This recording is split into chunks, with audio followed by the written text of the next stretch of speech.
오늘 본문 말씀 들여다보겠습니다. 오늘 본문은 본문 말씀을 중심으로 거룩해야 할 공동체, 이런 제목으로 하나님의 말씀을 좀 나누도록 하겠습니다. 이 본문 16장은 대속죄일에 관한 규례들이 쭉 나오는 거예요. 대속죄일. 대속죄일 좀 이따 설명을 할 겁니다. 대속죄일은 누구의 죄지요? 기본적으로 대속죄일은 민족 이스라엘 온 회중의 죄를 속죄하는 날이에요. 1년에 몇 번? 한 번 속죄하는데, 그 속죄를 위해서는 누구도 속죄를 먼저 해야지 되고, 그 제물을 들고 가는 지성소 안으로 들어가는 대제사장도 거룩해야지 되는 거예요. 하지만 대제사장이 거룩해야 될 이유는 이 대속죄일만큼은 온 회중의 죄를 대속해야 되기 때문에 그 거룩한 공동체, 거룩해야 될 이 공동체를 위해서 자신이 거룩해야 되는 거죠. 오늘은 이 부분을 들여다볼 때 조금 윤리적인 측면에서 먼저 시작을 하려고 합니다. 윤리적인, 기독교 윤리적인 측면에서. 자, 제가 언젠가 한번 말씀을 드린 적이 있는데, 저는 좀 이렇게 좀 저녁 시간에도 청년들도 좀 많이 나왔으면 좋겠다 싶은데, 직장 일이 바쁜지 많이 못 나와요. 그러면 이제 금요일이라도 나왔으면 좋겠는데 금요일도 못 나오고요. 왜 그럴까요? 신앙이 없어서 그럴까요? 아니에요. 뭐가 안 됐기 때문에. 네, 습관이 안 됐기 때문이에요. 습관이 안 돼서 우리 청년들이나 우리 학생들이 믿음이 없어서라고 저는 보지 않습니다. 분명히 믿음이 있을 터인데 왜 예배 자리에 나오지 못하느냐? 그 시간은 누구만 나오는 시간이라고 생각하는 거예요. 그렇죠. 어른들만. 그 시간은 어른들만 가는 시간이라고 생각을 하는 거예요. 그래서 습관이 안 돼 있어. 그래서 미처 그거를 생각하지 못해요. 그러면 이걸 바꾸려면 어떻게 하면 될까요? 뭐만 바꿔주면 돼요? 그렇죠. 습관만 바꿔주면 되는 거예요. 할렐루야. 습관만. 그래서 우리 청년들, 또 우리 학생들, 우리 성도님들, 예배의 시간은, 이 시간은 누구만 나오는 시간, 이런 게 아니잖아요. 우리가 모두가 나와야 되겠지요. 물론 주일날만큼은 교육부서의 신앙교육의 특성화를 위해서 추가적으로 하는 거예요. 추가적으로 하는 겁니다. 그게 그의 전부의 예배가 아닌 거예요. 추가적으로 하는 예배인 거예요. 아마 이것이 한국교회 시간이 지날수록 더 강화될 거예요. 왜냐하면 외국교회 같은 경우는 이미 그쪽으로 돌아섰거든요. 그래서 예배 속에 전 세대가 같이 예배하는 걸로 회복 중에 있는 거예요. 우리나라 같은 경우도 지금 조짐이 보이고 있어요. 회복으로, 본질로 돌아가려고. 이 예배를 드리고 이제 흩어져서 신앙교육을 하는 거지요. 저 어렸을 때 제가 전라도 광주에서 신앙생활 하는데, 어른들이요 11시 예배인데 한 9시쯤 가요. 그래서 뭐 하나 제가 따라가 봤어요. 그랬더니 10시에 모여서 성경 공부를 하더라고요. 10시에 모여서 성경 공부를 하고 11시에 예배를 드리는 거예요. 그럼 그 예배가 어떨까요? 뭔가 11시에 헐레벌떡 와서 예배 드리는 것보다는 훨씬 더, 아마 조금 더 그 어떤 의미가 있는, 더 뜨겁게 다가오는 예배가 되지 않을까 생각합니다. 자, 어른들과 아이들이 그렇게 예배를 드리고 예배가 끝나면 또 분방 공부를 이제 하는 거예요. 애들은 애들대로, 어른은 어른대로. 저는 이런 모습도 참 좋은 모습이다라고 생각이 듭니다. 자, 여하튼 간에 오늘 이 본문 말씀 속에서는 거룩한 공동체의 거룩성에 대해서 좀 다루어 볼 거예요. 제가 언젠가 한번 말씀을 드렸습니다. 그 말씀을 드려도 기억을 하실런지. 라이너드 리버라는 학자가 있는데, 그의 책 중에 도덕적 인간과 비도덕적 사회라는 책이 있어요. 그러니까 이 책에 다루는 요점은 뭐냐면, 도덕적인 인간들이 있다. 근데 사회는 누가 모여서 사회가 되는 거예요? 그 개인 구성원들이 모여서 사회를 이루는데, 분명히 개인은 도덕적인데 그 사회를 들여다봤더니 굉장히 비도덕적이더라. 이게 도대체 어디서 문제가 생긴 것이냐? 도덕적인 사회 구성원들이 모여 있는데 개인은 분명히 도덕적인데 그 사회를 들여다보니까는 도덕적이지 않더라는 거예요. 자, 이거 조금 이해를 돕기 위해서 이야기 하나를 하겠습니다. 여러분들 혹시 1852년에 그 출간됐던 톰 아저씨의 오두막이라는 책을 혹시 기억하십니까? 한 분, 두 분, 세 분, 한번. 자, 그 내용은 되게 간단해요. 셀비 부부에게 그 노예가 있습니다. 노예가 있는데 그 중에 톰이라는 흑인 노예가 있어요. 근데 이 톰이라는 흑인 노예가 매우 성실해요. 그래서 셀비 부부의 사랑을 많이 받습니다. 그런데 이 셀비 부부에게 이제 빚이 생긴 거예요. 그래서 그 빚을 갚으려고 하다 보니까 방법이 노예를 파는 거야. 그래서 3명의 노예를 추려서 팝니다. 그 중에 톰도 끼어 있었어요. 그때 2명의 노예는 그 소식을 듣고 도망칩니다. 도망쳐요. 찾으러 왔는데 못 찾았어요. 도망쳐서 그럼 어디로 왔는지 못 찾았어요. 근데 톰은 도망가지 않았어요. 주인의 마음을 알기 때문에 도망가지 않았어요. 그리고는 $1,300에 팔려갑니다. 그런데 감사하게도 2번째 주인이 굉장히 선한 주인이었어요. 그래서 이 톰에게 너 저렇게 성실히 일하는 거 보니 내가 정말 고맙다. 계속해서 성실하게 이렇게 일해주면 몇 년 있다가 자유하게 해줄게. 왜냐하면 1770년대 이후로 전 세계적으로 영국을 비롯해서 노예 해방 운동들이 많이 일어나거든요. 자유하게 해줄게 이렇게 약속을 합니다.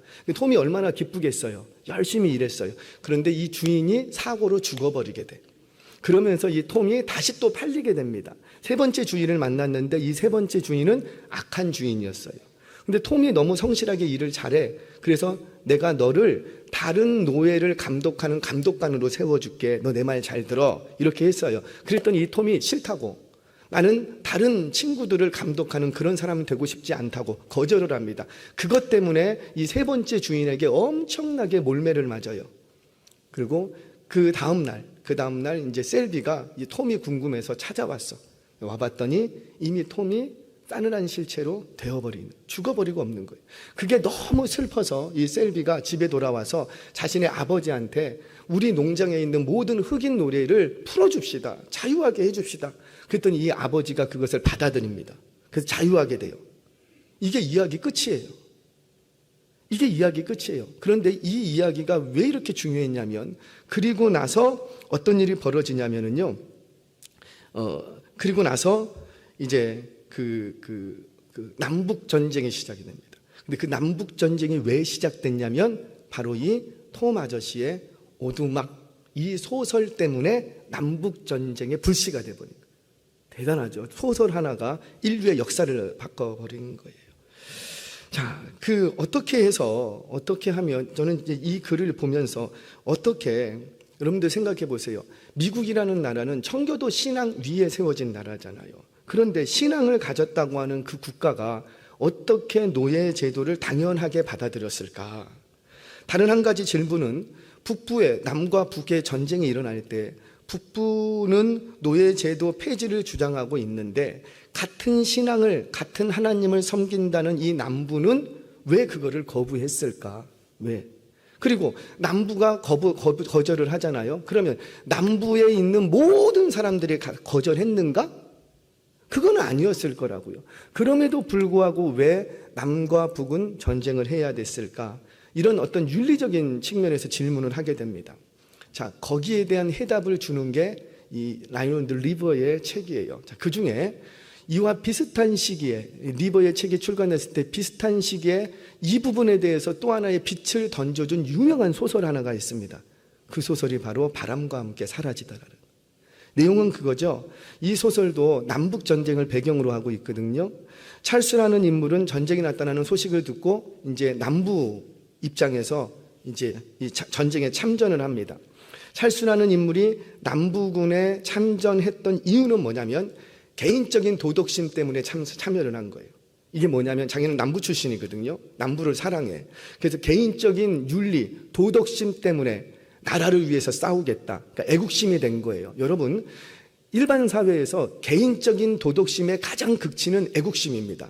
그건 뭐냐면 이 나라를 위해서 내가 목숨을 바치겠다는 거예요. 그럼 목숨을 바친다고 해서 이 나라가 우리를 나를 알아주느냐, 기억해 주느냐? 몰라. 어디 나가서 총 맞아 죽어도 나라는 나를 몰라. 그럼에도 불구하고 나라를 위해서 내가 생명을 버리겠다. 이거는 개인 도덕, 윤리의식에서 본다면 굉장히 고결한, 굉장히 고차원적인 윤리의식을 가지고 있는 거예요.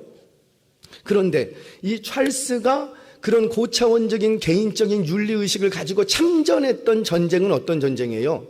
남북은 입장에서 사실은 악한 전쟁이거든. 그럼 이렇게 도덕적으로 탁월한 존경받을 만한 이런 사람이 어떻게 악한 전쟁에 참여할 수가 있는가? 그러면 이 찰스는 도덕적인 인생인가, 선한 인생인가, 악한 인생인가? 뭔 말 하는지 아세요? 그러니까 이게 윤리적인 측면에서 들어가면 굉장히 다루기 힘든 문제라는 거예요. 뭘 보여주냐면 개인과 그 사회를 움직이는 윤리의식이 다르다는 거예요. 니버가 하는 얘기가 그거예요. 다르다는 게 무슨 말이냐면 개인은 매우 도덕적인데, 그러니까 그 사회를 구성하는 구성원은 매우 도덕적이지만 그 사회는 도덕적이지 않을 수가 있다는 거예요. 자, 왜 이런 차이가 생기느냐? 개인은 개인의 윤리의식에 따라서 움직입니다. 그렇죠? 하지만 사회는요, 개인의 도덕적 윤리의식이 기준이 되는 것이 아니라 사회의 윤리의식에 의해서 움직여지는 거예요. 그런데 이 사회 윤리라는 의식이라는 게 뭐냐면 집단 이기에서 이기주의를 본질로 갖고 있다는 거죠. 그러니까 우리 집단이 살아남기 위해서 뭐가 유익하냐가 따라서 윤리의식이 바뀌어버리는 거예요. 지금 뭐 미국이 뭐 손을 잡았다가 빼기도 하고 뭐 이렇게 하는 이유가 뭐예요? 자기 자국민 보호, 자국인 국가, 그러니까 사회로 딱 뭉치게 되면 그 본질이 뭐가 있냐면 이기심이 딱 발동을 합니다. 집단 이기심이. 그래서 그 집단 이기심이 그 사회의 윤리의식이 돼버리는 거예요. 그런데 그 윤리의식을 좌우하는 건 누가 하냐면은 정치가 합니다. 그렇기 때문에 정치인들의 윤리의식, 이 집단 이기주의에 따라서 그 사회가 도덕적일 수도 있고 도덕적이지 않을 수가 있는 거예요. 그런데 이 정치는 또 어떻게 움직이냐면 힘의 논리에 의해서 움직이는 거예요. 힘의 논리에. 그러면 이 사회가 정말 그 도덕적인 사회가 되려면은 뭐가 바뀌어야 될까요? 그렇죠. 이 정치, 힘의 균형을 잡을 수 있는 위치에 있는 사람들이 뭘 버려야 돼요? 이기심을 버려야 되는 거예요. 이기심을. 이제 이렇게 접근하면 사회복음주의가 되는 거고요. 근데 아니다. 그 위치에 있는 사람이 변하면 되지 않느냐. 사람이 바뀌면 되지 않느냐. 그래서 이거는 개인복음주의가 되는 거예요. 그래서 기독교 안에서도 이 두 진영으로 나누어지지요. 어떤 게 옳고 어떤 게 그르다의 문제가 아니라 어떤 걸 더 강화시켰느냐의 문제예요. 저는 우리 교회가 개인복음주의 위에 사회복음주의를 가져야 된다고 믿습니다. 그래서 나의 개인이 어떻게 해야 되고, 오늘 본문에 따르면 거룩한 삶을 살아야지 되고, 내가 거룩함의 삶으로 말미암아 우리 교회도 어떠해야 되고, 그렇죠, 거룩한 교회가 되어야 돼요. 내가 거룩하지 않은데 교회를 구성하고 있는 그 교회가 거룩할 수 있어요? 그건 아니라는 거예요. 물론 나는 거룩하지만 내가 머물고 있는 교회는 거룩하지 않을 수 있어요. 그 이유는 좀 이따 얘기할 거예요. 거룩하지 않을 수 있어요. 그래서 우리는 뭘 해야 되냐? 내 개인의 거룩성도 중요시 여기고 지켜내야 되고, 모두 교회, 내가 머물고 있는 우리 공동체, 교회의 거룩성도 지켜가고 유지시켜 가야지 되는 거예요. 자, 오늘 이런 부분에 대해서 오늘 좀 본문을 닫으려고 합니다. 자, 오늘 본문 속으로 들어갑니다.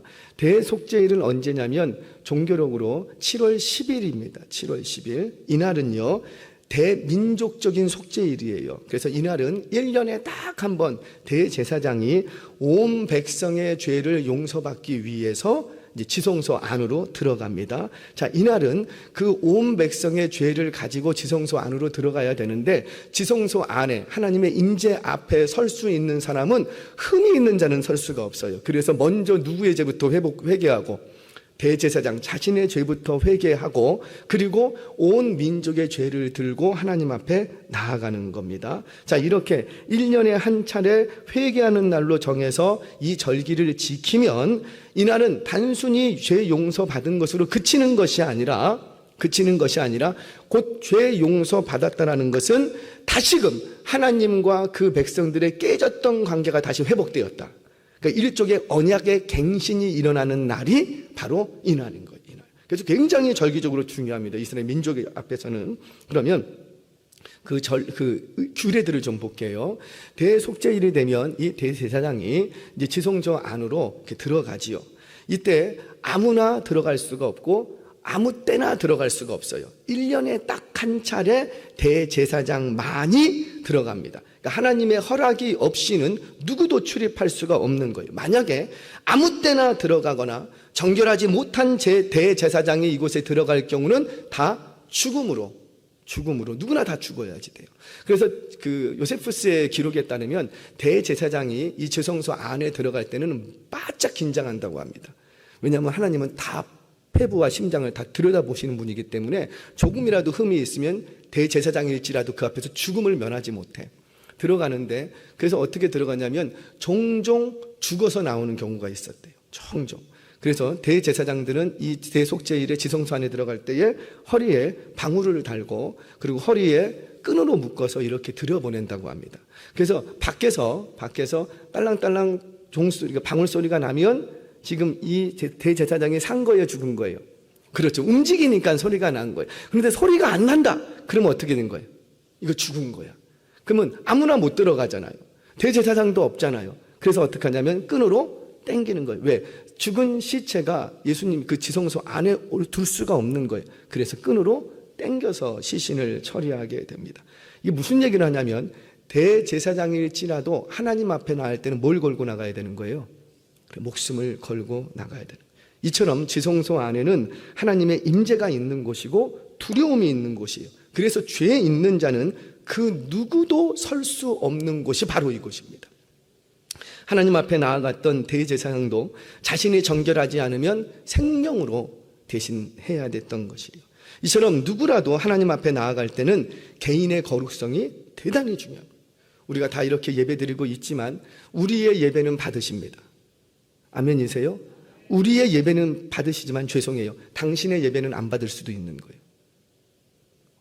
뒤집어서 당신의 예배는 받으시지만 우리가 드리는 예배를 거절하실 수도 있는 거예요. 이게 개인의 거룩성과 공동체의 거룩성의 차이라는 겁니다. 자, 그처럼 이렇게 개인만 거룩하면 되는가? 그건 아니라는 거예요. 대제사장은 이날 자신이 지은 죄뿐만 아니라 공동체 전체를 정결하기 위해서 지성소 안에 들어가는 거예요. 그래서 개인의 거룩성도 중요하지만 백성들 전체, 즉 공동체 전체의 거룩성이 매우 중요한 거예요. 매우. 자, 이때 하나님 앞에 나아가는 자들이 어떤 옷을 입고 들어가는지를 좀 보겠습니다. 자, 우리 4절 말씀 같이 한번 읽겠습니다. 시작. 거룩한 세마포 속옷을 입으며 세마포 속바지를 몸에 입고 세마포 띠를 띠고 세마포 관을 쓸지니 이것들은 거룩한 옷이라 물로 그의 몸을 씻고 입을 것이며. 아멘. 지금 뭘 입고 들어가야 된대요? 거룩한 세마포, 구별된 세마포 옷. 자, 이 세마포 옷, 이날만큼은 대제사장은 이 옷을 입고 들어가야 돼요. 다른 거를 걸치는 게 없어요. 걸치는 게. 자, 우리 이미 얘기해서 살펴봤습니다. 대제사장의 의복은요, 사실 매우 화려해요.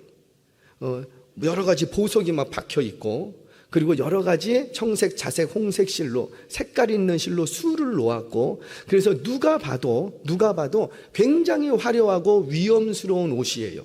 그런데 이날만큼은, 지성소 안에 들어가는 이날만큼은 자신에게 있는 이 화려한 옷을 벗고 무슨 옷을 입고 그냥 세마포, 하얀 세마포 옷을 입고 들어갈 뿐이라는 거예요. 자, 그러면 왜 세마포, 그 대속제일에 세마포 옷을 입고 들어갈까?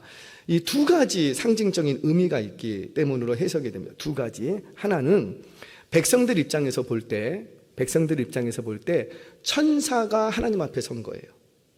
천사가. 그러니까 대제사장을 마치 천사처럼 봤던 거지요. 계시록에 보면 천사들이 하나님 앞에 선 것처럼 이날 대제사장은, 그러니까 우리 여호와 하나님은 어디에 내려앉으신다 그랬어요? 이 백성들과 대화를 하시는데 어디에? 그렇죠.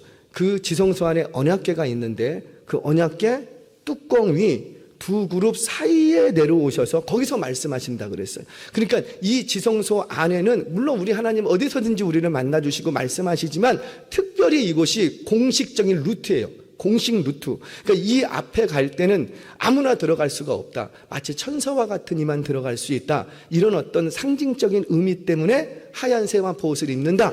이제 이런 해석이 나옵니다.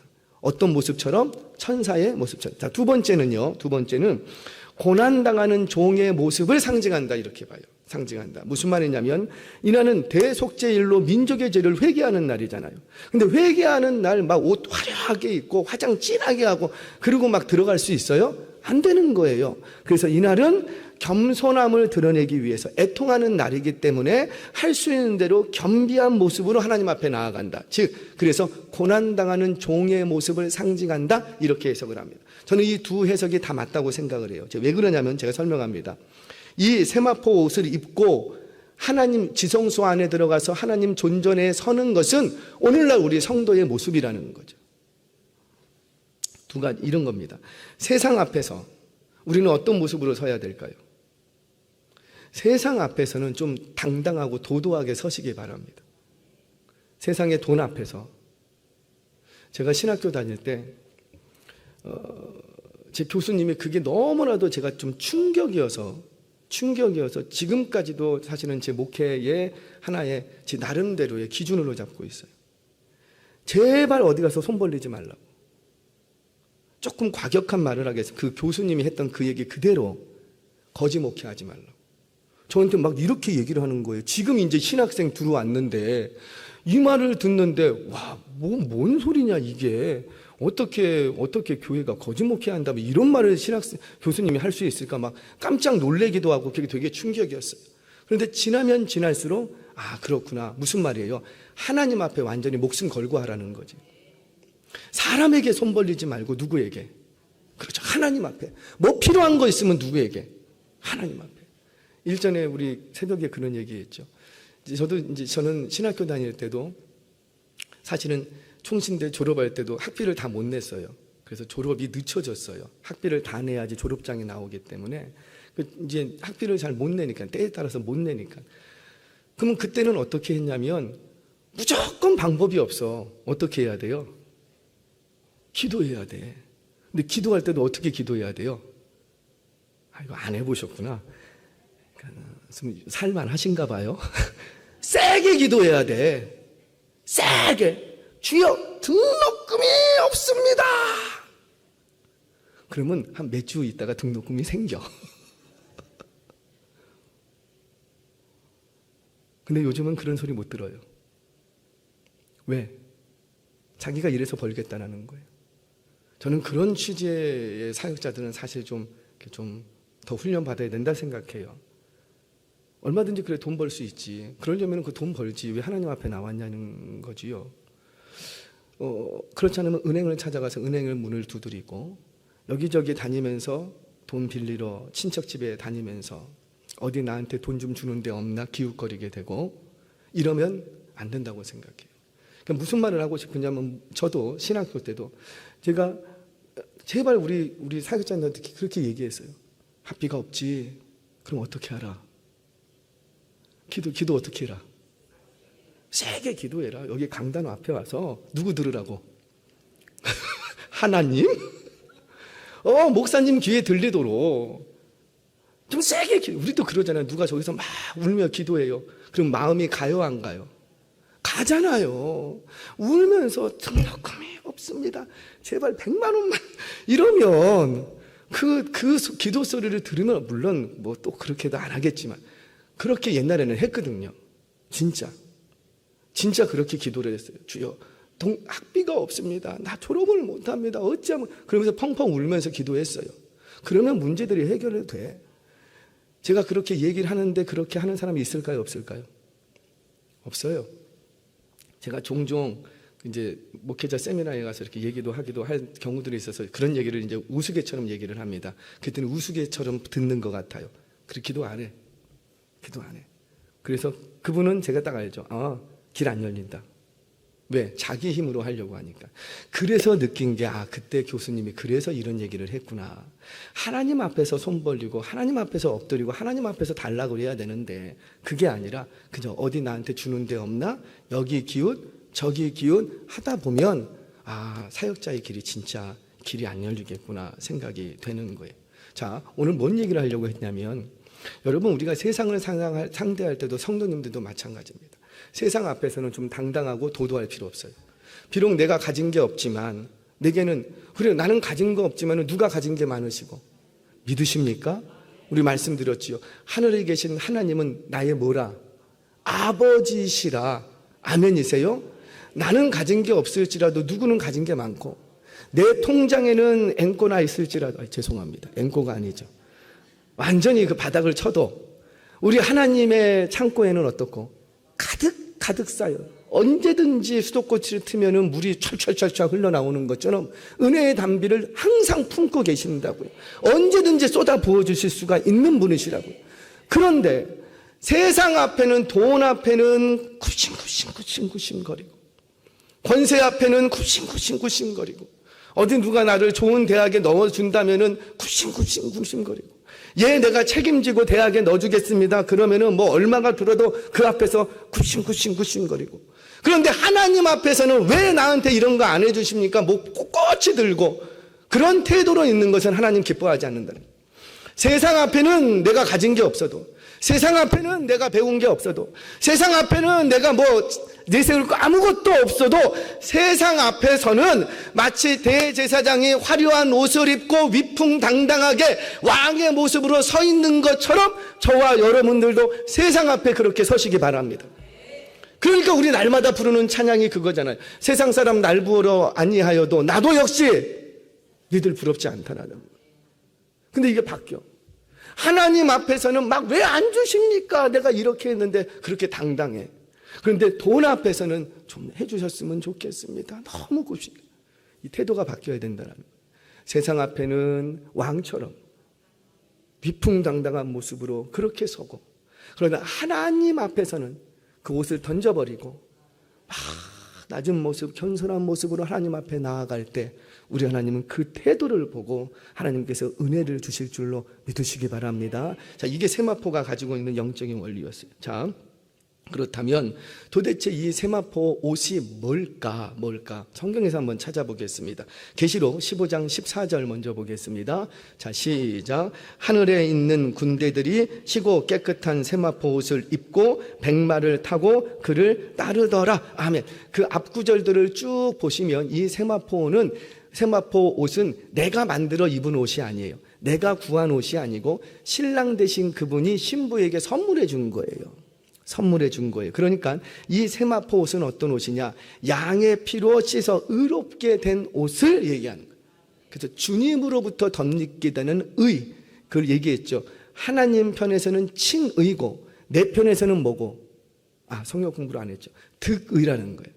그래서 이신득의, 이신칭이라는 두 가지 말인데 사실은 같은 동어예요. 이거는 내 입장에서는 의를 얻는 것이고 하나님 편에서는 의를 칭해 주시는 것이고, 그래서 칭의, 득의 같은 표현인데 같은 의미인데 다른 표현을 쓰는 것뿐이죠.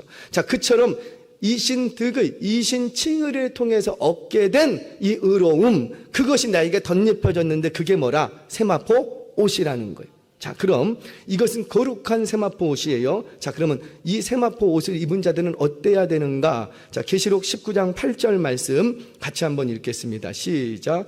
그에게 빛나고 깨끗한 세마포 옷을 입도록 허락하셨으니 이 세마포 옷은 성도들의 옳은 행실이로다. 아멘. 여기서의 옳은 행실이라는 건 뭐예요? 단지 사회 윤리 도덕적인 차원에서의 의가 아니라 어린 양의 피로 씻어 그 피로 덧입게 된 예수 그리스도로부터 얻게 된 의를 얘기하는 거예요. 그 의를 가지고 의로운 삶을 사는 것을 얘기하는 거죠. 그러니까 이 의는 내가 의로운 삶을 살았기 때문에 얻은 것이 아니라 하나님께서 의로운 옷을 입혀주셨기 때문에 그 삶을 사는 거라고요. 그렇게 하면서 나타나는 파생적인 삶의 모습을 말하는 거예요. 자, 사랑하는 여러분, 그럼 공동체 전체가 의롭게 되기 위해서는 뭐가 필요하고, 교회도 뭘 입어야 돼요? 그렇죠. 세마포 옷을 입어야 되는 거예요. 이게 무슨 말이냐? 교회는 세상과 타협하며 세속화되어가는 교회가 아니라 세속화의 물결을 거스르고 여전히 세마포 옷을 입고 세상을 살아가야 된다. 이 옷은 바뀌지 않는 거예요. 이게 바로 옳은 교회라는 거죠. 옳은 교회라는 것은 교회의 규모나 그 구성원들의 숫자를 얘기하는 게 아니라, 숫자가 많으면 옳은 교회, 숫자가 적으면 그른 교회라는 의미가 아니라, 옳은 교회라는 것은 이렇처럼 하나님 앞에서 세마포 옷을 입고 세상을 살아가는 교회, 그것이 바로 옳은 교회라는 거죠. 그래서 이 옳은 교회는 시스템이나 숫자의 문제나 어떤 조직의 문제가 아니라는 거예요. 너희는 빛이라 말씀하셨어요. 아멘이세요? 빛이라. 너희는 소금이라 말씀하셨습니다. 자, 이 말씀을 우리는 너희는 빛이라 소금이라 이 말씀을 받는 순간 나는 세상을 변화시켜야 되겠다. 그래서 실패하는 거예요.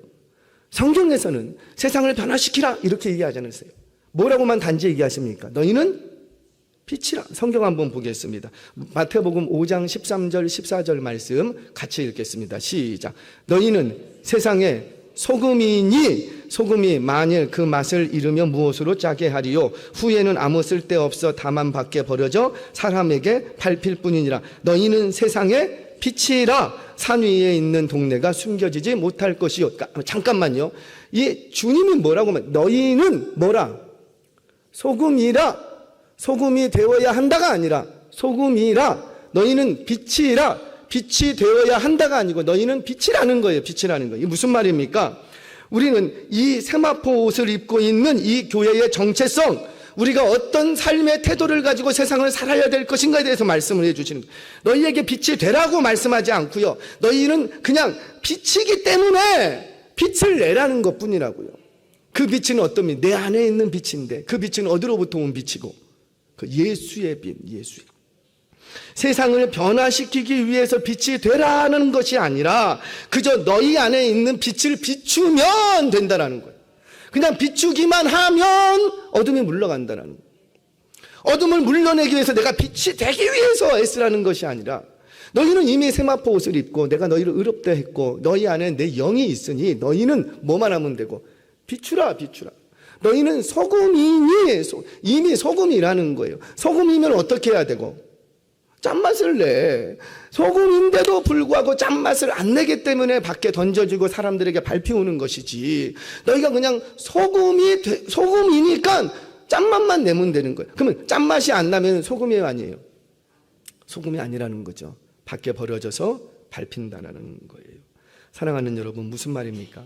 세상의 부패를 막으려고 소금이 되라는 게 아니라 우리가 소금으로 해서 삶을 살면 그냥 된다는 거예요. 소금은 뭐예요? 언약을 상징하죠. 하나님의 말씀을 상징합니다. 내가 주 안에 주의 말씀이 내 안에 그냥 있으면 그 말씀이 나를 통치하고 나를 다스려 가시는 말씀의 인도하심을 받아가는 삶을 살면 된다는 거예요. 그냥 세상을 바꾸기 위해서 막 발버둥 치기 전에 그거 안 해도 된다고요. 우리가 그렇게 한다고 세상 바뀝니까? 세상은 악해질 거예요. 계속해서 악해질 거예요. 이거는 하나님께서 이끌어 가시는 종말로 가는 영원한 시간 속에서 끌고 그렇게 쭉 흘러갈 거예요. 다만 우리는 어떻게 해라? 너희는 그 악해져 가는 세상 속에서 세상을 쫓아가지 말고 너희는 그냥 뭐만 하면 되고 너희는 빛이야. 너희는 소금이야. 교회가 자꾸만 세상을 쫓아가지 말고 교회 너희는 빛이야. 너희 소금이야. 그래요. 성도들의 개인의 거룩성도 중요하지만 교회의 거룩성도 매우 중요합니다. 이런 말 들어보셨습니까? 좀 가슴 아픈 말이에요. 성경을 보면 예수님을 믿을 것 같대. 근데 교회를 보면 예수님이 없는 것 같아. 왜 우리가 이런 말을 들어야 되죠? 여러분들이 신앙이 없으셔서 그럽니까? 아니라는 거예요. 성도 개인은 거룩하게 살고자 하는데 교회가 세속화의 물결에 휩쓸려서 교회의 정체성을 잃어버리고 엉뚱한 곳으로 흘러가더라는 거예요. 저는 우리 교회가 어떤 시대와 사회 속에서도 거룩성을 잃지 않는 교회가 되기를 바랍니다. 그러려면 교회는 철저하게 이기를 버려야 돼요. 철저하게. 그러려면 세마포 옷을 입고 즉 철저하게 말씀의 통치를 받아야 돼요. 말씀의 통치. 교회에서는 믿음 있는 사람이 인정받아야 돼요. 돈 많은 사람, 많이 배운 사람 좋지요. 은사 많은 사람, 능력 많은 사람 너무 귀하지요. 참 얼마나 귀해요. 그런데 교회에서는 능력 많은 사람, 재능 많은 사람 그런 사람들이 인정받고 대우받는 것이 아니라 누가? 믿음 있는 사람들이. 나이가 많아도 병들었어도 가진 게 없어도 세상적으로는 배운 게 없어도 그래도 믿음 있는 사람이 인정받고 높임받아야 돼요. 한 가지 이야기만 하고 마치겠습니다. 저희 외할머니 얘기를 지난주에 했는데요. 한 가지만 더 얘기하죠. 집사님으로 이제 소천을 하셨어요. 근데 집사님이셨는데 교회에서 교회장으로 교회 마당에서 했어요. 이제 중직자 분이셨으면 아마 교회 본당 안에서 했을 텐데 저희 할머니가 글을 모르셨거든요. 그래서 집사로 이제 소천을 하신 거예요. 그래서 마당에서 예배를 드렸어요. 와, 근데 그게 하나님의 역사였던 거예요. 교회 마당에서 하니까요, 온 동네 사람들이 다 왔어요. 뭔 일이냐? 그 할머니 있잖아. 그 할머니 돌아가셨대. 그 할머니 있잖아. 그 할머니 돌아가셨대. 동네 사람들이 함께 그러니까 믿지 않는 자리들이에요. 함께 울어주는 거예요. 함께. 그걸 보면서 교회 안에서만 장례를 치를 수도 있었으나 이것도 하나님의 섭리였구나. 어느 정도였냐면 할머니가 이렇게 지나가잖아요. 그러면 동네에 왜 껄렁껄렁하고 이렇게 담배 피고 막 싸움질하는 이렇게 좀 젊은이들이 있잖아요. 싸우다가도 스탑. 저 할머니 지나간 다음에 싸워야 돼. 담배를 이렇게 피고 있습니다. 할머니가 저기서 옵니다. 그러면 바로 숨겨야 돼. 뭐 할머니가 뭐라 얘기도 안 해. 저희 할머님은 말씀이 없으셨기 때문에. 말씀이. 왜 그렇게 될까? 옛날에는 그런 분들이 많으셨다고요. 목사님, 권사님, 장로님, 집사님 하면은 다 그냥 대단한 분으로 모시고 그렇게 인정되었어요. 그런데 왜 그때와 지금이 뭐가 달라졌을까? 세상이 달라진 거예요? 아니면 내가 달라진 거예요? 세상은 어차피 그렇게 하는 거라니까요. 그럼에도 불구하고 우리가 왜 이렇게 되느냐? 그건 누구의 문제예요? 세상의 문제가 아니라 우리의 문제였다라는 거죠. 저는 우리 은혜교회가 앞으로도 주님 오시는 그날까지 거룩함을 잃어버리지 않는 교회가 되기를 바랍니다. 그러려면 교회는 철저히 말씀의 통치를 받아요. 그리고 교회는 믿음 있는 사람들이 높임받고 인정받아요. 본받고 싶어 해야 된다는 거예요. 저분 기도 많이 하더니 회사가 확 풀렸어. 대박이 났어. 그거 부러워하고 그게 칭찬받는 것이 아니라 본받고 싶은 것이 아니라 죄송해요. 교회는 그런 일 없어도 참 저분 믿음 좋아. 저분 참 믿음 좋아. 그 소리를 듣고 나는 저분의 믿음을 본받고 싶어. 이 말이 많이 나와야 된다는 거. 우리 은혜교회 이 세상 속에 살아가지만 세상을 거부하지는 않지만 세상을 쫓아가지 않고 이 세상을 살아가지만 이 세상에 빠져들지 않는 그렇게 거룩한 교회로 주님 오실 때까지 교회 전체가 거룩한 교회 되어 주시기를 주의 이름으로 축원합니다. 기도하겠습니다.